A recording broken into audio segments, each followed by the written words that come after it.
Bueno, el siguiente grupo bacteriano que vamos a revisar va a ser Bordetella bronquiseptica y Bordetella avium. Sobre todo nos centraremos en el caso de Bordetella bronquiseptica. Bueno, Bordetella es un cocobacilo, muchas veces descrito en la bibliografía como un cocoide. Es parte de la microbiota del tracto respiratorio superior y tiene una relevancia clínica muy importante en el caso de cerdos y perros y obviamente en el caso de aves, pero no es de mucha relevancia clínica. Eh, de hecho es muy raro encontrarlo a nivel pulmonar, pero se puede llegar a dar el caso. En el caso de Bordetella bronquiséptica, vamos a hacer énfasis en la parte de las toxinas. Bordetella genera diferentes tipos de toxinas que le brinda su patogenicidad y su virulencia. En el caso de la toxina dermonecrosante, la leucotoxina y la adenilato ciclasa van a ser las principales en la patogenicidad de esta bacteria. ¿Y por qué es importante conocerlas? Porque a raíz de esto nos va a dar la signología que podemos llegar a observar en distintos animales. En el caso del cerdo, hablamos de que Bordetella bronquiséptica nos va a provocar una rinitis atrófica progresiva o no progresiva. ¿De qué difiere uno o el otro? De la presencia u asociación con Pasteurella multocida. ¿De acuerdo? En el caso de esta rinitis atrófica, la bacteria secreta esta toxina dermonecrosante que provoca obviamente una necrosis a nivel del epitelio respiratorio. Sin embargo, aquí lo más importante es que Bordetella, bueno, más bien esta toxina genera una inhibición de los osteoblastos y genera una proliferación, una mayor actividad de los osteoclastos. Esto quiere decir que la parte del hueso se va a ver mermada y va a evitar la formación de los cornetes nasales que nos va a propiciar que el cerdo tenga o presente una nariz de tipo achatada, a lo mejor un poquito chueca, porque no tiene esta parte de rigidez por parte de los huesos, justamente por la presencia de esta toxina dermonecrosante. En el caso de la leucotoxina, solamente hablamos de que va a ser eh, mortal para neutrófilos, linfocitos y macrófagos, inhibiendo obviamente la fagocitosis.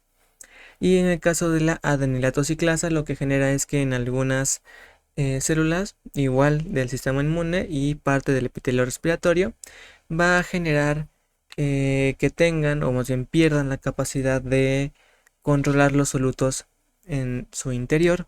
Por lo tanto, va a provocar un aumento del AMP cíclico, de ahí su nombre, y va a propiciar la muerte celular.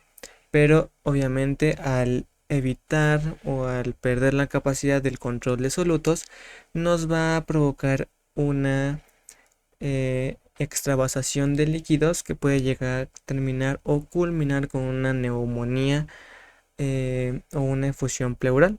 Pero bueno, esto en casos muy extremos. Generalmente encontramos signos más relevantes asociados al tracto respiratorio superior, como lo pueden ser estornudos, como lo pueden ser secreciones nasales y obviamente en el cerdo pues esta parte de la deformación de la nariz. Em, Se presenta muy comúnmente en animales que tienen problemas del sistema inmune, es decir, que están inmunosuprimidos o que están en factores estresantes que inhiban la parte inmune. Además de que se presenta a veces en animales jóvenes que no ingirieron de manera adecuada el calostro.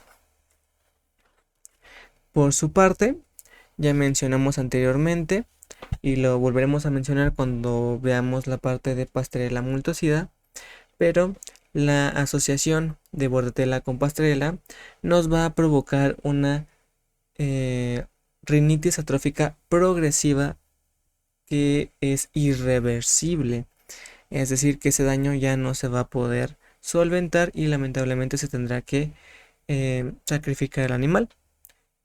Sin embargo, cuando no se asocia, pues el daño es reversible, podemos llegar a tratarlo. Además, la deformación de la cara o de la trompa del animal genera que los conductos nasolagrimales se obstruyan, por lo tanto también vamos a ver una hinchazón a nivel orbital. En el caso de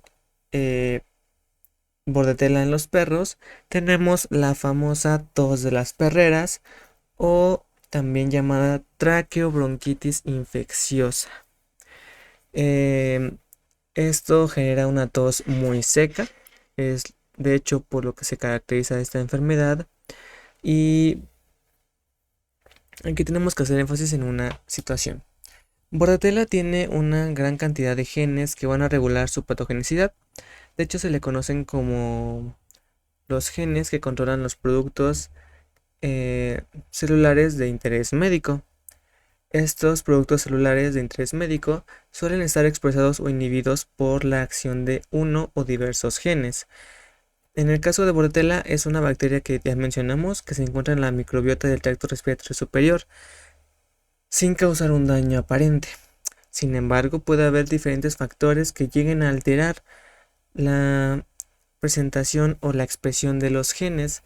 Por lo tanto, esto nos va a llegar a provocar que una cepa de Bordetella que no es infecciosa pase a ser infecciosa, o una que es infecciosa pase a no serlo.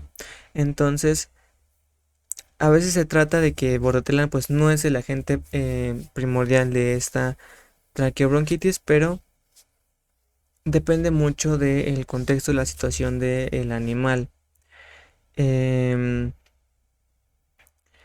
Obviamente, Bordetella va a ser más frecuentemente en lugares muy aislados, muy pocos higiénicos, con una alta humedad relativa, entre otros factores.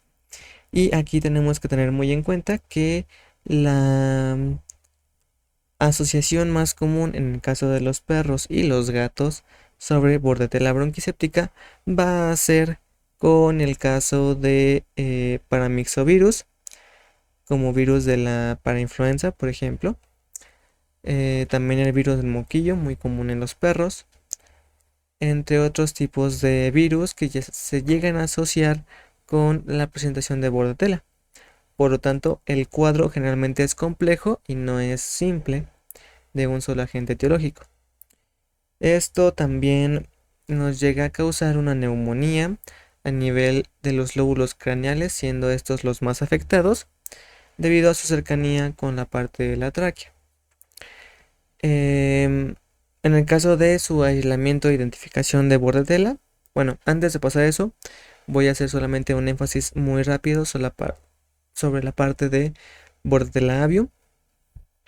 Bordetella avium en aves es de poco interés médico, sin embargo genera la coriza infecciosa, en pavos generalmente.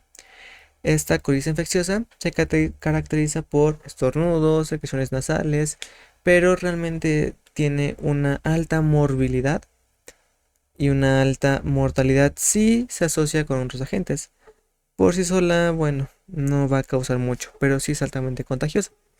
En el caso de las gallinas, con esta coriza por Bordetella avium, pues igualmente no genera muchos problemas y la mortalidad no rebasa el 5%.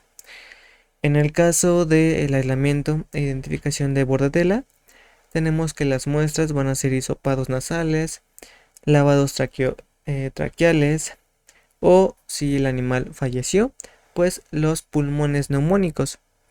El agar va a ser el agar sangre y McConkey.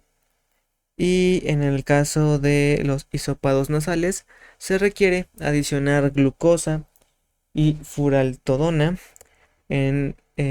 o también podemos llegar a utilizar en agar sangre clindamicina y neomicina para el crecimiento de esta bacteria.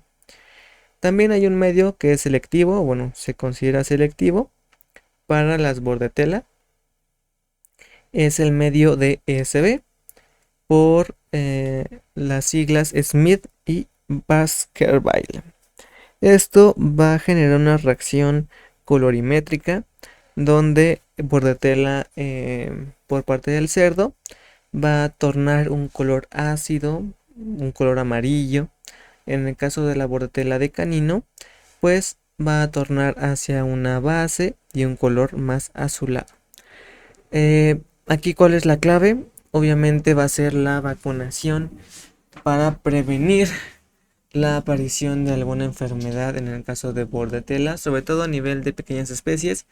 Se llega a vacunar contra bordetela y evitamos y prevenimos la aparición de la traqueobronquitis infecciosa.